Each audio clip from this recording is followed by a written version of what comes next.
నమస్తే. శ్రీ గురుభ్యో నమ. శ్రీమాత్రే నమ. ఆదిత్యాయ చ సోమాయ మంగళాయ బుధాయ గురుశుక్రశనిభ్యే రాహవే కేతవే నమ.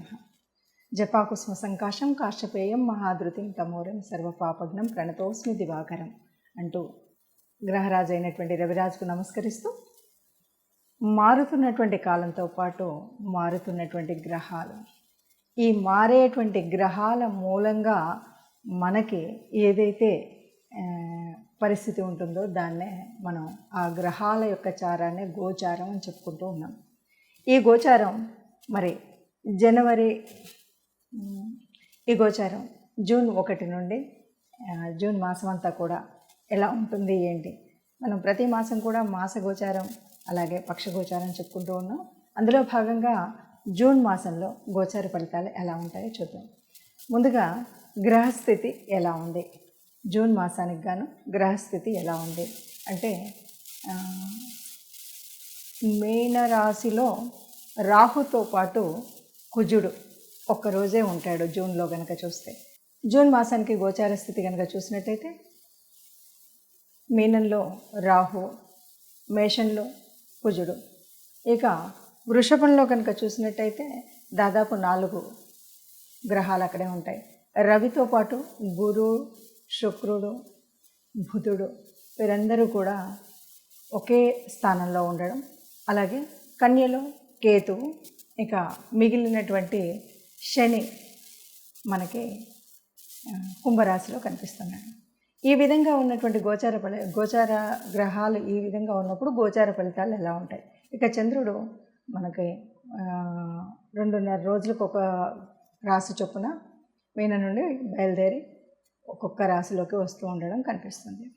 కర్కాటక రాశి వారికి ఎలా ఉంటుంది, జూన్ 2024లో కర్కాటక రాశి వారికి ఈ మాసం ఎలా ఉంటుంది అంటే, సహజంగానే మీకున్నటువంటి తెలివితేటల మూలంగా 10 మందిని ఆశ్చర్యపరిచే విధంగా మీ తెలివితేటలు, మీ యొక్క అంటే మాట విధానం, మీరు చేసేటువంటి వృత్తి వ్యాపారాల్లో కానీ, మీరు సమాజంతో కలిసి ఉన్నటువంటి తీరు కానీ అందరినీ అవాక్ అయ్యే విధంగా చక్కటి మాటలు, చక్కటి విషయాలను చూడగలుగుతారు.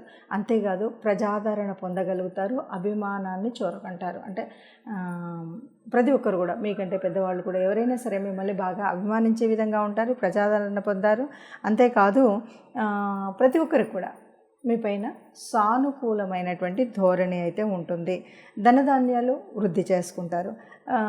తర్వాత ఏదైనా సరే బై హుక్ ఆర్ క్రుక్ నేను గెయిన్ చేయాలి అనేటువంటి విజయకాంక్షతో ఉంటారు. విజయాన్ని సాధించాలి అనేటువంటి ఒక కాంక్షతో, గట్టిగా ఆ కాంక్షతో అయితే ఉంటారు.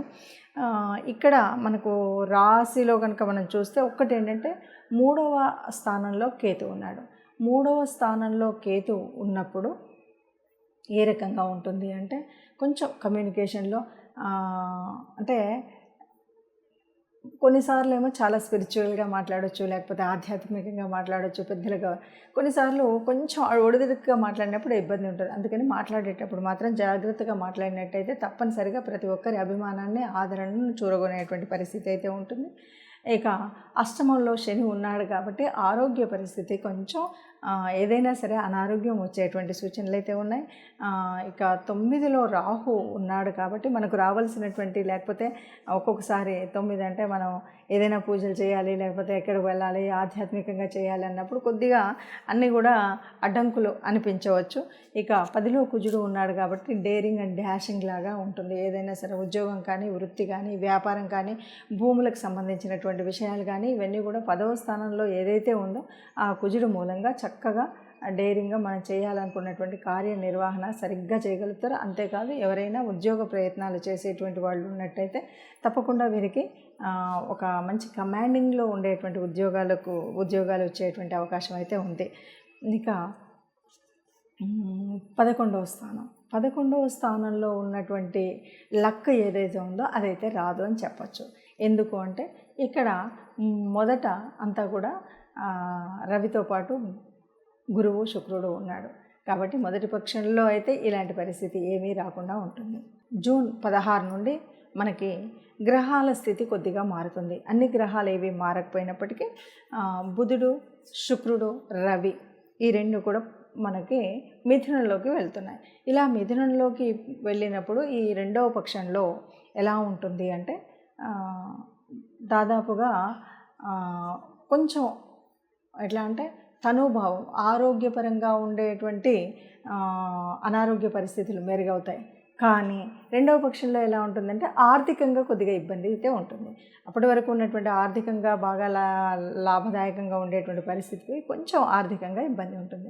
ఇక మిగతా విషయాల్లో చూస్తే అందరితో చక్కగా ఉండడం, చనువుగా ఉండడం, మాటలు మాట్లాడితే అందరికీ కూడా ఆకర్షితంగా ఉండడం, అందరి యొక్క ఆదరణ పొందడం, అందరి యొక్క అభిమానాన్ని పొందడం. అంతేకాదు ఉద్యోగ స్థానంలో చాలా గట్టిగా ఉండడం, ఉద్యోగ ప్రయత్నాలు ఫలించడం, అలాగే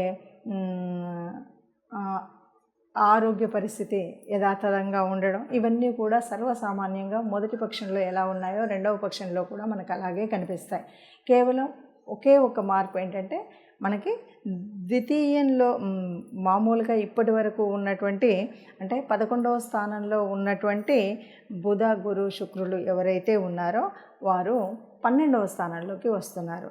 ఈ బుధ శుక్రులు ఎప్పుడైతే మారుతారో రవి కూడా వాళ్ళతో, ఇక్కడ రవి శుక్రుడు కలిసేసరికి శుక్రుడికి అస్తంగత్వ దోషము అంటే ఇప్పటికే ఉంది, ఇప్పుడు కూడా అది కంటిన్యూ అవుతుంది. కాబట్టి మనకు 12వ స్థానంలో ఉండడం వల్ల కొంచెం బెటర్ ఫేసే అని చెప్పొచ్చు. మిగతా దానికంటే కూడా ఓవరాల్గా చెప్తే కర్కాటక రాశి వారికి ఓవరాల్గా మొత్తం చూసినట్టయితే అంత పెద్ద ఇబ్బంది ఉండదు. కాస్తంత అనారోగ్యం ఉంటుంది, కొద్దిగా మాట్లాడేటప్పుడు జాగ్రత్తగా ఉంటే ఎలాంటి ఇబ్బందులు లేకుండా సరిగ్గా ఉంటుంది అని చెప్పొచ్చు. ఇప్పుడు ఈ రకంగా ఉన్నటువంటి గ్రహస్థితిని బట్టి మరి ఎలా ఉంటుంది ఫలితం అన్నప్పుడు దాదాపుగా అంటే ఈ భూమి మీద పుట్టిన ప్రతి ఒక్కరికి కూడా ఆ గ్రహాల యొక్క అనుగ్రహం ఉండాలి. ఎందుకంటే ఇప్పుడు చెప్పుకునేటువంటి గోచారం కోటాను కోట్లకి ఒక రకంగా ఉంటుంది. అంటే కుంభరాశి వాళ్ళంటే ఎంతోమంది ఉంటారు, మేషరాశి వాళ్ళంటే ఎంతోమంది ఉంటారు. అంటే ఇలా అంతమందికి ఎగ్జాక్ట్గా యాక్యురేట్గా కలుస్తుందా అంటే మనకి అంత ఎగ్జాక్ట్గా కలగకపోవచ్చు, కొంత పర్సంటేజ్ మాత్రమే ఉంటుంది. మరి అలాంటప్పుడు ఎందుకు చెప్పుకోవడం అంటే ఇది చెప్పుకోవడం వల్ల మనం ముందు తీసుకోవాల్సినటువంటి జాగ్రత్తలు ఏవైతే ఉన్నాయో ఆర్థిక వ్యవస్థలో కానీ, ఆరోగ్య సమస్యల్లో కానీ, ఉద్యోగ వ్యాపారాదుల్లో కానీ, వివాహ బంధంలో కానీ, గృహ సంబంధమైనటువంటి కుటుంబ వ్యవస్థలో కానీ వాటి కోసం మనం ముందు చెప్పుకుంటూ ఉంటాం. మరి నిజమైనటువంటి గ్రహముల యొక్క స్థితి ఎలా తెలియాలి అంటే మన యొక్క పర్సనల్ జాతకం ఎలా తెలియాలి అంటే తప్పనిసరిగా మన యొక్క జన్మ కుండలిలో ఏ ఏ గ్రహాలు ఎక్కడెక్కడున్నాయి, ఏ దశ నడుస్తుంది, ఈ దశతో పాటు మరి జన్మకుండలిలో ఏ గ్రహాన్ని అంటే లగ్నాన్ని ఏ రాసులు చూస్తున్నాయి, రాసుల్లో ఏ గ్రహాలు ఉపస్థితిలో ఉన్నాయి, అంతేకాదు దృష్టి ఎలా ఉంది, యుతి ఎలా ఉంది, ఏ రాశి యొక్క దశ అంతర్దశ నడుస్తుంది, ఏ గ్రహం యొక్క దశ అంతర్దశ నడుస్తుంది, ఈ విషయాలన్నీ కూడా మనకు తెలియాల్సి ఉంటుంది. మరి ఇది ఎలా తెలుస్తుంది, తెలిస్తే ఏంటి అంటే సహజంగా మనం మాసఫలాలు ఇవి చెప్పుకున్నప్పుడు ఏం చేస్తామంటే మారుతూ ఉన్నటువంటి అంటే ఇప్పుడు ప్రస్తుతం మారుతున్న ఫర్ ఎగ్జాంపుల్ రవితో పాటు గురువు, శుక్రుడు, బుధుడు వీళ్ళంతా ఒక చోటు ఉన్నప్పుడు ఏమవుతుంది, వీళ్ళ యొక్క ప్రభావం తగ్గుతుంది. కాబట్టి మనం ఏం చెప్తూ ఉంటామంటే గురు ప్రభావం, శుక్ర ప్రభావం. గురువు శుక్రులు అంటే మనకు సహజంగానే చాలా పుణ్యాన్ని ఇచ్చేటువంటి గ్రహాలు. అలాంటి గ్రహాలు అస్తంగత్వంలోకి వెళ్ళినప్పుడు కొంత అనుకున్నటువంటి మనకు అశుభ ఫలితాలు రావు, అశుభ గ్రహాల మూలంగా వచ్చేటువంటి ఫలితాలు రావు. కాబట్టి మనం ఏం చేయాలి అన్నది మనం చెప్తూ ఉంటాం. అందుకను జన్మజాతకం, జన్మకుండలి ఉండి జాతకంలో ఉంటే చూసుకుంటే అది ఒక విధానం. అలా లేకపోయినా ఈ గోచార ఫలితాన్ని చూసినట్టయితే ఈ మాసానికి గాను ఈ మాసంలో ఎలా ఉంది అంటే మొదటి పక్షంలో దాదాపు గురువు పూర్తిగా రవితో ఉండడం, తర్వాతి కాలంలో అంటే ఈ నెలలో సగభాగము గురువు రవితో ఉండడం, తర్వాతి సగభాగంలో శుక్రుడు రవితో కలిసి ఉండడం, ఇలాంటివి ఉన్నాయి. కాబట్టి ఏం చేయాలి అంటే గురువు, శుక్రుడు వీళ్ళందరికీ కూడా మనకు కావాల్సినటువంటి గురువు గురించి మనం గురువు యొక్క ఈ అస్తంగత్వ దోషం ఉండకుండా ఆ ప్రభావం ఉండాలి అంటే గురు సంబంధితమైనటువంటి దేవాలయాలకు వెళ్ళాలి. అంతేకాదు ఆ గురువారం రోజు కాస్త పసుపు వర్ణం ఉన్నటువంటి బట్టలు కట్టుకోవడం, లేకపోతే ఎవరికైనా ఏదైనా ఎప్పుడైనా దానం ఇస్తున్నామంటే ఆ పసుపు వర్ణం, లేకపోతే శనగపిండితో చేసినటువంటివి ఏవైనా దానం ఇవ్వడం, ఇలాంటివి మనం చేస్తూ ఉంటాం. అంటే అలాగా శుక్రగ్రహానికి వచ్చినప్పుడు కూడా అదే పరిస్థితి. అంటే గురుడు, శుక్రుడు వీళ్ళందరికీ సంబంధించినటువంటి దాన ధర్మాలు చేయడం, ఆ సంబంధితమైనటువంటి దేవాలయాలకు వెళ్ళడం.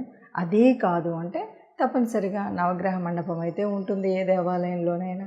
నవగ్రహ మండపానికి వెళ్ళి మనం నవగ్రహాలకి ప్రదక్షిణ చేయడం, దీపం వెలిగించడం, ఇవి మీకు వీలైనప్పుడు తోచినప్పుడు ఈ మాసం అంతా ఉంటుంది కాబట్టి మీరు గురు శుక్ర గ్రహాలు సరిగ్గా లేవు కాబట్టి గురువారం, శుక్రవారం నాకు ఇలా వీలవ్వట్లేదు అంటే మనం మొదట్లోనే ఏ కోశాలకన్నా వెళ్ళి గోగ్రాసం కోసం వారికి కాస్త డబ్బులు ఇవ్వడం, ఇలాంటివి ఏదైనా చేయొచ్చు. లేదు ఇవేవి కాదు, మరి వాళ్ళు ఇస్తారో వాళ్ళు పెడతారో పెట్టరో గోగ్రాసం, ఇలాంటి అనుమానాలు మనకు చాలా ఉంటాయి కాబట్టి అలాంటి పరిస్థితుల్లో మనం ఏం చేయాలి అంటే మీకు వచ్చినటువంటి గురుస్తుతి, అట్లాగే శుక్రగ్రహానికి సంబంధించినటువంటి స్తుతి ఇవి చేసుకోవాలి. అట్లాగే మరి శని ఉన్నటువంటి ప్రదేశం, శని యొక్క దృష్టి, ఇవన్నీ కూడా ఈ మాసంలో మనకు తగులుతున్నటువంటి గ్రహాలు ఏవైతే ఈ రాశులు ఏవైతే ఉన్నాయో, అర్ధాష్టమ శని ఫర్ ఎగ్జాంపుల్ వృశ్చిక రాశి అర్ధాష్టమ శని ఉంది. ఏం చేయాలి? శనికి సంబంధించినంత వరకు మనం అభిషేకానికి శివాలయానికి వెళ్ళి అభిషేకం చేసుకోవడం, లేకపోతే శని స్తుతి చదువుకోవడం, ఇలాంటివి చేసినట్టయితే మనకు ఉన్నటువంటి ఈ మాసం అంతా కూడా ఉన్నటువంటి గ్రహ దోషాల వల్ల, లేకపోతే సరి అయిన స్థలంలో గ్రహాలు లేకపోవడం వల్ల ఉండేటువంటి ప్రభావం ఏదైతే అది తగ్గుతుంది. దానికోసం మనం ఈ చిన్న చిన్న పరిహారాలు చేసుకుంటే సరిపోతుంది. అందరూ సుఖంగా ఉండాలని, అందులో మనం కూడా ఉండాలని భావిస్తూ సర్వే జనా సుఖినో భవంతు.